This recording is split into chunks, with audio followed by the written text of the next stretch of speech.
everyone, welcome to Cerwin Vegas, and today I'm back in the shop working on the D9s. Now that the vinyl veneer is stripped off of the speaker, I can get working on the cabinet itself. Some repair work to do in the one bottom corner. It's actually cracked. Corners are very badly chipped.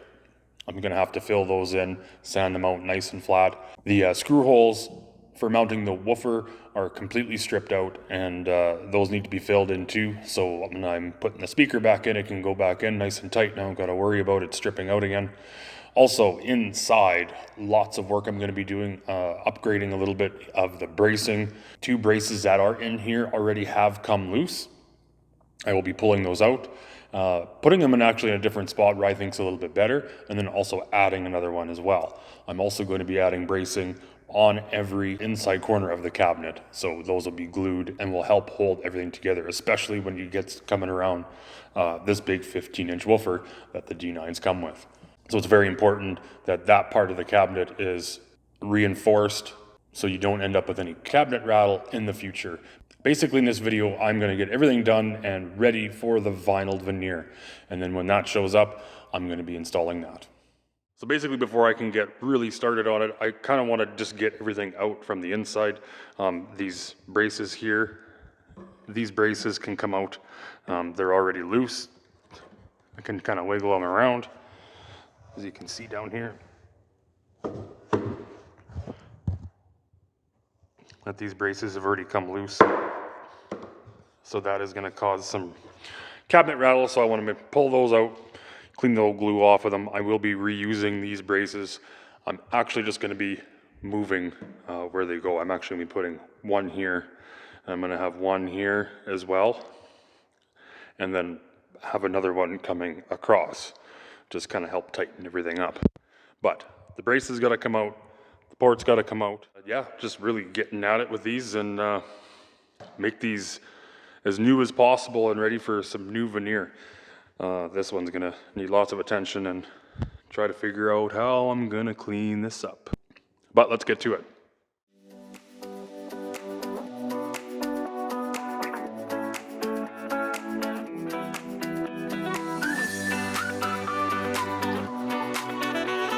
These parts usually most of the times when I pull these speakers apart, you usually find them, they're already loose. These ones are actually still tight in there, so they were glued really well. But because of that glue being quite old, by now, these being manufactured in the 80s, it gets pretty brittle. So usually just giving them a good smack usually frees them up. So we'll give it a try here. Well, yeah, that didn't take much at all.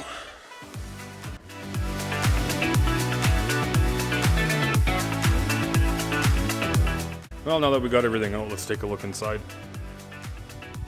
Just want to see the glue job done in here, and just to see how well are these really sealed. So I've got some vacuuming to do. I'm going to get the shop back in here right away and clean up all that stuff. But other than that,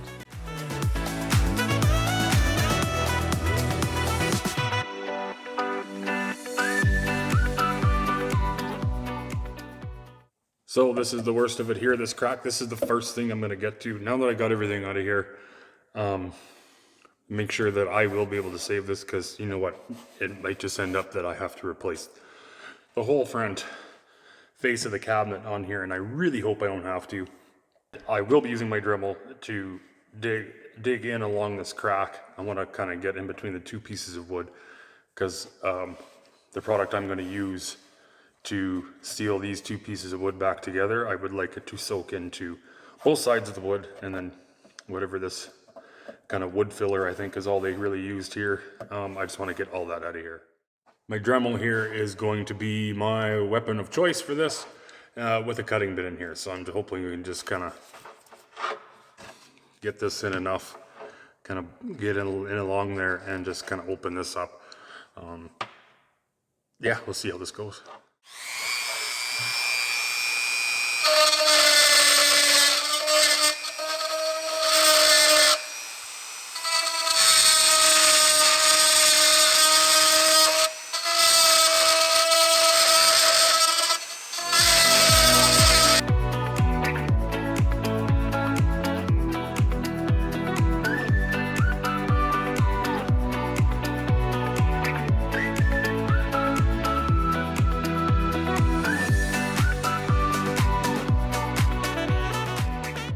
There, so the Dremel, that tool actually worked really well. It got in there and it just kind of naturally wanted to follow where the crack was. So it worked very nice. So the product I'm going to be using to fill what I've got a big, large, gaping crack in here now. I'm also going to use it, like I said, for the mounting screw holes in the woofer. I'm going to clean up my corners with it, and basically anything that needs to be filled before I, can get this sanded down and make this cabinet look nice and new. So the product I'm using, it's a Chemtech product. It's a crack fill, two-part epoxy crack filler. Mix that one and this one.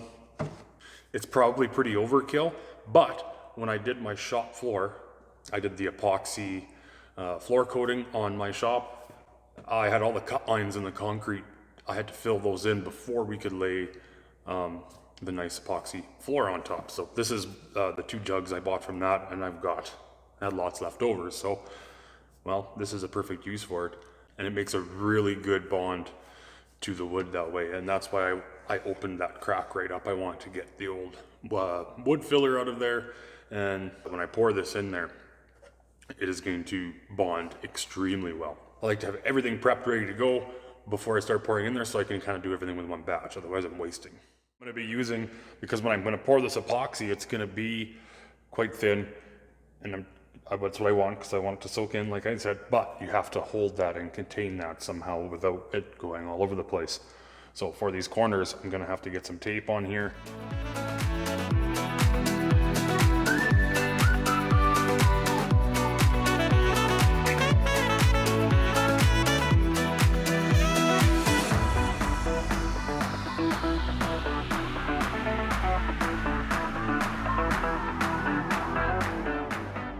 There, now, let's just see what I mean. I got this tape in here. This is actually quite a large one. I had to actually double my tape up. You can see here with the light where the cabinet damage is here.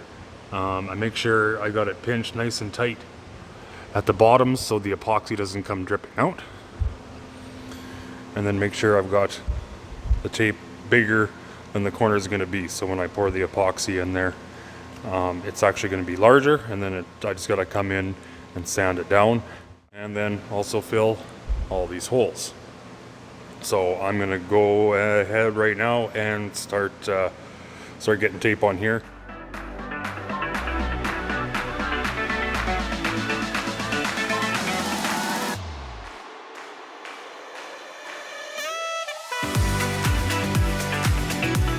So with a little bit of tape all the way around there, attached to the bottom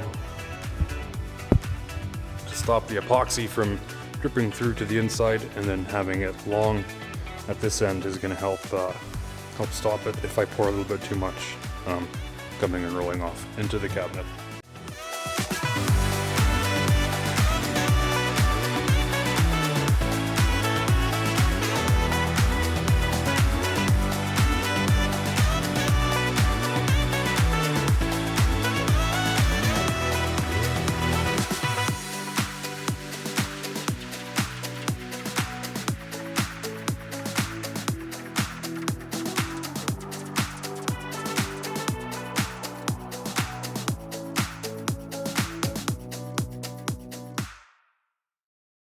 So there we go.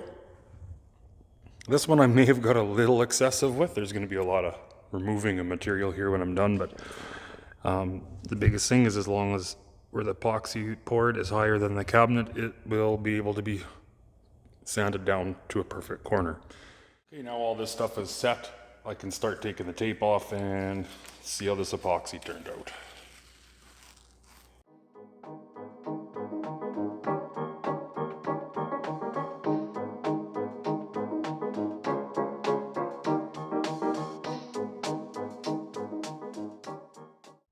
So now they got all the tape off. Like I said before, I got a little carried away with this one, but I got enough in there. I probably could have had the tape a little closer and not use so much epoxy, but that's fine. I can cut the majority of this off and then sand that to a nice corner. But these ones turned out really well too. Those will be nice straight corners when I'm done. All this here, it just needs to be sanded flat, and then I'm actually just I'm gonna have to re-drill the holes after I'm done with the smaller bit. And then those screws for the woofer will hold it in nice and tight.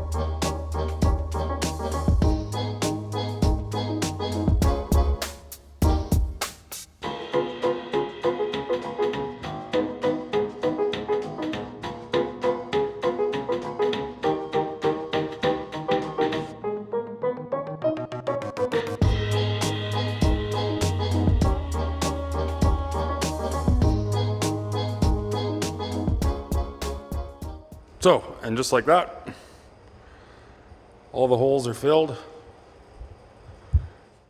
And here's that really badly chipped up corner. Strong hold. And a nice looking straight corner. Once it's wrapped with vinyl, or I think it's a PVC veneer that I ordered. Same thing, basically. You'll never know that this corner was that badly damaged. But I am going to have to prep this and fill this crack in before I go any further.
So now I'm all done. I got some wood filler on this back part here. And the only reason I'm doing that is, as you can see in here, it's actually going to be filling in all the little gaps in that chipboard that these cabinets are made out of here. I wanted to fill in all those little gaps because I'm going to be painting the back of this. I'm just going to give it a nice shot of black paint. So I also sanded down just a little bit, try to get it nice and rough. And yeah, I'll be sanding this down nice and flat. It'll be nice and smooth. There shouldn't be any imperfections in it. So when I go and paint the whole back, it's going to look way better. Also, this is the original terminals for the back of the speaker that came with these D9s. I will be upgrading those to this. So this is a better style. I like this, so you can use your banana plugs and just plug it in. A lot of my speaker wire that I use have those, so it's a little more convenient for me than these push style terminals. This one is a little bit bigger, so I am going to have to cut that hole open a little bit bigger to fit these. So I'm gonna get started on that while that wood filler dries, and then yeah, hopefully, oh, and the wood, yeah, all I use for a wood filler, nothing fancy, you guys. This is just a generic wood filler. I like this stuff because it dries quick, and yeah, works for me.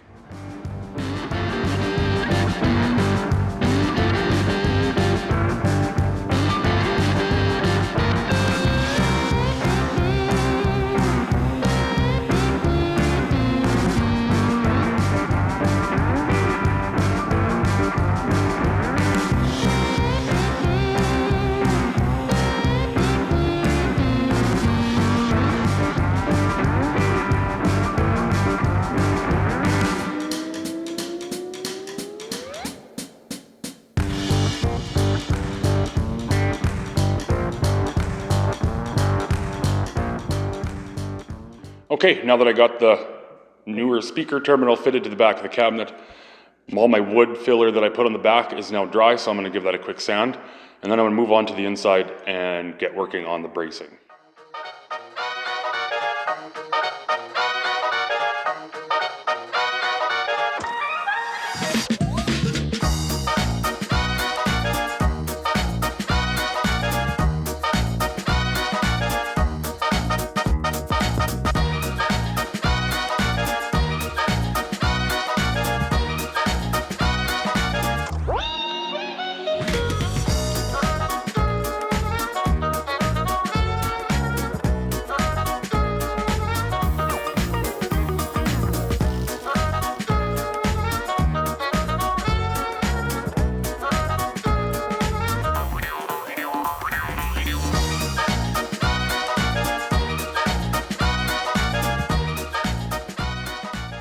There, now this can be quite the process. I want to get all this old glue off in the places where I'm going to be adding my brace. Every inside corner is going to have bracing on it. Now I'm not going to be bracing corner to corner all the way along, just in most spots. So here I want it, and I want that wood to sit like this, nice and flush up against this side and this side. So the new adhesive that I'm going to be using is going to hold it nice and tight. Because if I try to do it where the glue is, where I haven't removed the glue, you don't get a nice, there's no way to get it in there properly and to get it sit nice and flush. So this is kind of what I'm after. It's quite the process. Sometimes it comes apart easier than others. Sometimes it gets really brittle and it comes off really easily, and sometimes not so much. So that's what I had the heat gun out for. There are some spots where it's a lot thicker. It works better if you can use a heat gun and warm that glue up, and it makes it a little more flexible, be able to pry off. So all I was using, it's a fairly pretty stiff scraper. It's not like a putty knife, it's a lot thicker. It really works well for this. There's probably better tools. I'm gonna try to look for something a little better that's a little quicker, because this takes me a long time, but it's worth it to never have to open this cabinet again to deal with any sort of rattling. But I'm pretty sure you guys don't want to watch me do this. That's pretty boring. So I'm gonna get going on all that, get all the glue that I need out of there, and then I'll start doing some bracing.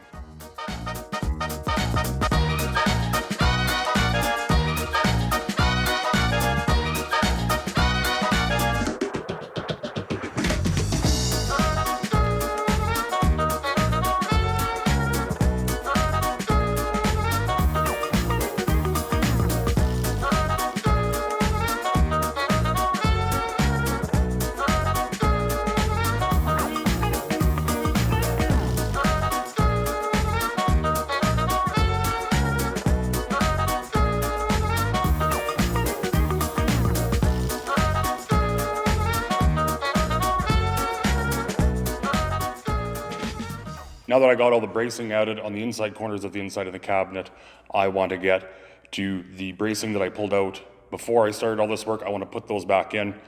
Like I mentioned before, I'm going to be putting them kind of in a different spot where I feel is maybe a little more useful, and then I'm going to be adding one as well. Before I start putting the other bracing in, I do want to seal up the inside of this cabinet. Now I know it's a ported enclosure and you're not going to have the same air pressure the inside as you would maybe in a sealed enclosure, but I still want to seal this up as well as I can. To seal the inside of this, it doesn't really matter what you use. Any kind of silicone or any kind of caulking or any kind of sealing should work well enough. I use this stuff here. Nothing fancy. I mean, you could use anything. I just use this because I've got a lot of it laying around. It's an RTV silicone adhesive sealant. So it does come out clear. Like I said, I just got a lot of it laying around, so that's why I use it. It's fairly cheap to buy, and I'm just going to go around everywhere on the inside, seal everything up. I just want to do that before I put the bracing in, just so I've got more room to get my caulking gun in there and get all that finished up. And then once that's in, I'm going to start doing the bracing. So nothing too fancy about installing this, so I'm not even really bother showing you guys. I'm just going to do this quick. So when I get all that done, then I will start doing the bracing on the inside. Okay, now I got that all sealed up. Now I can get to putting the bracing up here, and obviously the main reason, and they did this from the factory, is you got a lot of holes cut out in this cabinet, and it's pretty thin, right? You got pretty thin right in here between the mid-range and the woofer, and it's just a lot of cutouts going on here, and it's a fairly large surface. So just to stiffen all that up and stop some of the vibration. The old bracing, if I can remember correctly, I can see in there, you can see down there where the old glue was, they had one here. So I don't know how much, I don't know. In this corner piece, I'm well braced on either side. I don't feel like it needs one there. I'm going to be putting one right about here, and then I'm going to stick another one kind of right in here, help stiffen up this part here, and then I'm going to have one going from side to side as well, and that is going to be glued to the brace that'll be here. So it'll be kind of a cross, and that'll really help stiffen everything up really nice. Let's get that bracing done.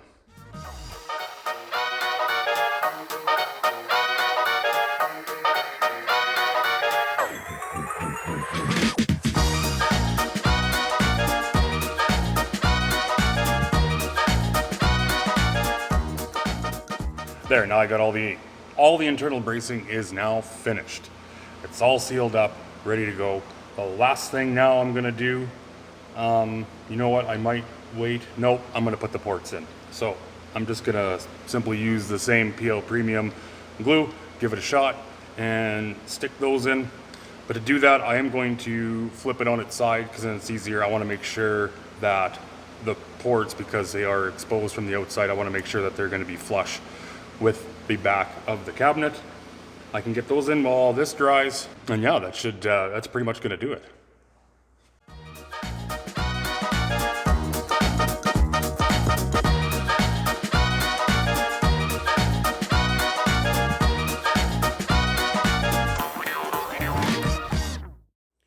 Okay, that is it for this video. I do have a little bit more to go yet. I have not built the base for the speaker yet. The old ones were in terrible shape and actually had some mold on it. I want to get rid of those. No point in trying to save them for the little bit of material. I have scraps laying around that I could build that out of, but I'm going to be doing that after the vinyl veneer is on. So until my next video where I'm going to be wrapping these in vinyl veneer, remember, Cerwin Vega's, big or small, save them all.